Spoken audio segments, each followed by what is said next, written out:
For several years now, I've had one burning question in my mind. Are TEMU rods worth it? Whether it be TEMU, AliExpress, Wish, so on and so forth, there has been a great debate in the angling community, as well as in many other industries, as to whether or not these products are subpar. I have my own personal opinions, and I'm going to share those a little bit more at the end of this video. The rods that I'm reviewing in this video today are the Liang 9-foot 3-piece medium action surf casting rods. At least this is what they're advertised as, but I don't pay too much attention to the tight casting.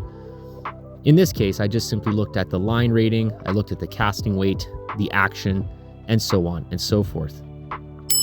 The first thing that got my attention with these rods on the TEMU website was the overwhelmingly positive reviews, something like a 4.7 out of 5 stars. And then, of course, there was the price. What? It was amazing how inexpensive these rods were, and all of the review comments that I was reading were saying that for the price, they were absolutely punching above. At less than $50 a pop, I decided it was time, after all these years of claiming that many of these products we were seeing on AliExpress, Wish, TEMU, and so on were merely unbranded versions of stencil branded products. It was time to officially put my money where my mouth was. And I purchased 2 of these 9-foot rods.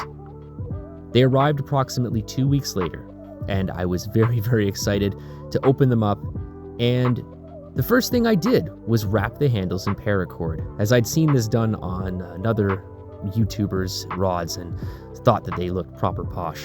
I don't know, maybe it was just me, but I think it really adds something to them. And as soon as the weather was fit, I got them out and put them through their paces in a variety of venues. Canals, rivers, and even big lakes. It was exciting to see that no matter what venue I threw them at, they seemed to perform well above expectations. They casted beautifully. And when fighting fish, regardless of size, they always seemed to do the job right. I've captured fish big and small on these rods, up to 33 pounds. There's a bit of a myth that goes around that says that the more sections a rod has, the more flats it could have. In the case of these rods, that doesn't seem to be the case.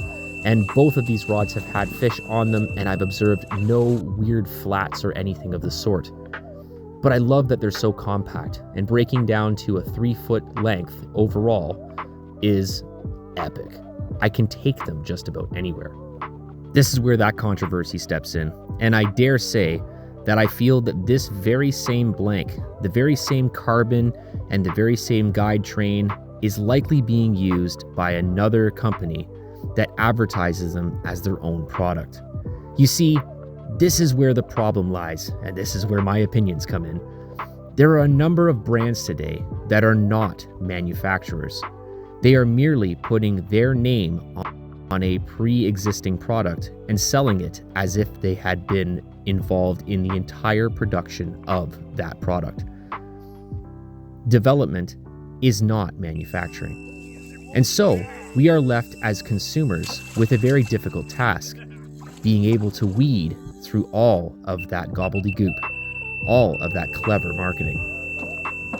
I started off this video with a question. Are TEMU rods worth it?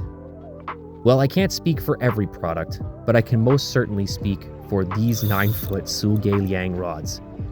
And I will say that they are 100% worth it. These rods would be a perfect addition to anyone's collection. They are great for kids, great for fishing out of a boat. They're great for small venues or even for tight swims. But as you can clearly see, I've even taken them up against some of the biggest carp in the Kawarthas and have been successful. Truthfully, I'm so glad that I picked these up. I personally feel that if you have been sitting here hemming and hawing about whether or not a TEMU rod would be worth it or a TEMU reel, I think it's safe to say that if you do your research, read those reviews, and see what similar products are in existence from some of those big name brands, you might just be very pleasantly surprised. Until next time, tight lines.